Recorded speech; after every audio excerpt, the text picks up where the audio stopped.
भारत का संविधान ये सिर्फ एक कानूनी किताब नहीं है, बल्कि ये दुनिया के सबसे बड़े लोकतंत्र की धड़कन है।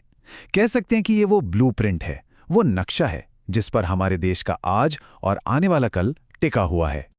और इस नक्शे की शुरुआत ही होती है इन शक्तिशाली शब्दों से, हम भारत के लोग। ये सिर्फ कुछ शब्द नहीं है, ये एक ऐलान है। ये बताता है कि इस देश की असली ताकत किसी राजा, रानी या सरकार के पास नहीं, बल्कि हम सब में, यहाँ के आम लोगों में है। पर सोचिए, एक अकेली किताब, 140 करोड़ से ज्यादा लोग, इतनी सारी भाषाएं, इतने अलग अलग कल्चर, इन सब को एक साथ लेकर कैसे चल सकती है? ये कैसे पक्का करती है कि हर एक की आवाज सुनी जाए और हर किसी को उसके हक मिलें? चलिए आज इसी को समझने की कोशिश करते हैं। तो इस ब्लूप्रिंट को समझने की शुरुआत कहाँ से करें? इसकी आत्मा से, यानी इसकी प्रियम्बल या प्रस्तावना से। ये हमारे संविधान का, कह लीजिए, एक मिशन स्टेटमेंट है, एक वादा जो ये बताता है कि हम सब मिलकर इस देश को कैसा बनाना चाहते हैं। और पता है, ये बात भी काफी दिलचस्प है कि आज़ादी की जो परिभाषा आज हम जानते हैं, वो हमेशा से ऐसी नहीं थी। जब संविधान बन रहा था तो शुरू में 8 तरह की आज़ादियों का प्रस्ताव था, लेकिन फिर काफी सोच विचार और बहस के बाद संविधान बनाने वालों ने इन 5 सबसे जरूरी आज़ादियों को चुना, यानी सोचने की, अपनी बात कहने की, किसी भी चीज में विश्वास रखने की, अपने धर्म को मानने की और पूजा करने की आज़ादी। अच्छा, अगर संविधान एक बड़े से घर का नक्शा है, तो मौलिक अधिकार यानी फंडामेंटल राइट्स वो मजबूत कमरे हैं जो हर नागरिक को दिए गए हैं। ये ऐसी गारंटियां हैं जिन्हें किसी भी हाल में छीना नहीं जा सकता। तो कौन कौन से हैं ये कमरे? चलिए देखते हैं। सबसे पहला और सबसे जरूरी कमरा है अनुच्छेद 14 का। इसका मतलब एकदम सीधा है, कानून के सामने सब बराबर हैं। चाहे कोई कितना भी अमीर हो, कितना भी ताकतवर, कानून सबके लिए एक जैसा है। और इतना ही नहीं, ये भी पक्का करता है कि एक जैसी सिचुएशन में सबके साथ एक जैसा ही बर्ताव हो, किसी के साथ भी कोई भेदभाव ना हो। फिर आता है अनुच्छेद 19, और ये तो वो आज़ादियां हैं जिन्हें हम अपनी रोजमर्रा की जिंदगी में महसूस करते हैं। अपनी बात कहने की आज़ादी, शांति से इकट्ठा होकर अपनी आवाज उठाने की आज़ादी, देश के किसी भी कोने में रहने और बसने की आज़ादी, और अपनी मर्जी का काम करने की आज़ादी।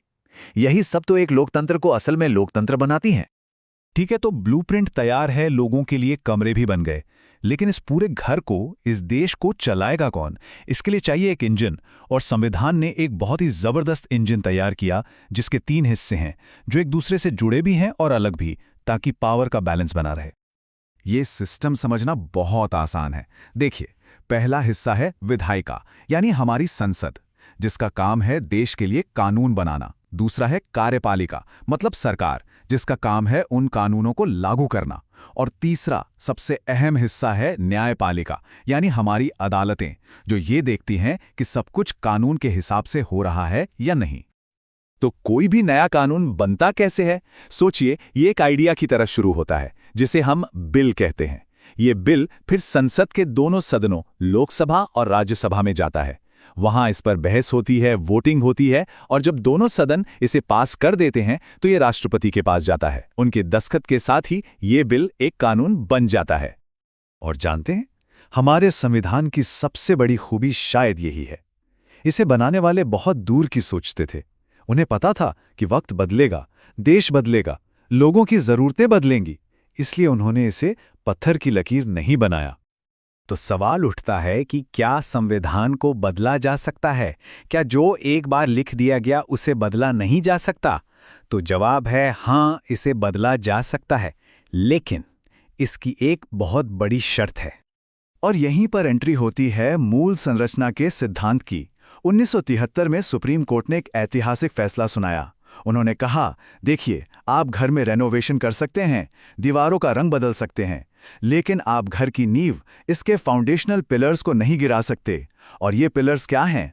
लोकतंत्र, धर्मनिरपेक्षता और कानून का राज। इन्हें कोई नहीं बदल सकता। तो इससे एक बात तो साफ हो जाती है, हमारा संविधान कोई म्यूजियम में रखी हुई पुरानी चीज नहीं है। ये एक जिंदा दस्तावेज है। इसने हमारे देश के साथ एक लंबा सफर तय किया है, और ये आज भी हमारे साथ चल रहा है। जरा इस सफर पर नजर डालिए। 1946 में संविधान सभा की पहली बैठक से कहानी शुरू हुई। 1949 में इसे अपनाया गया। 1973 में वो बड़ा फैसला आया जिसने इसकी आत्मा को बचाया, और आज भी ये दस्तावेज हमारे राष्ट्र को रास्ता दिखा रहा है। तो आखिर में बस एक सवाल बचता है। इतने दशक गुजर गए, देश कितना बदल गया, तो क्या ये ब्लूप्रिंट, ये नक्शा आज भी हमारी उम्मीदों को, हमारी आकांक्षाओं को दिखाता है? ये एक ऐसा सवाल है जिसका जवाब किसी एक इंसान के पास नहीं है। इसका जवाब हम सबको मिलकर खोजना होगा।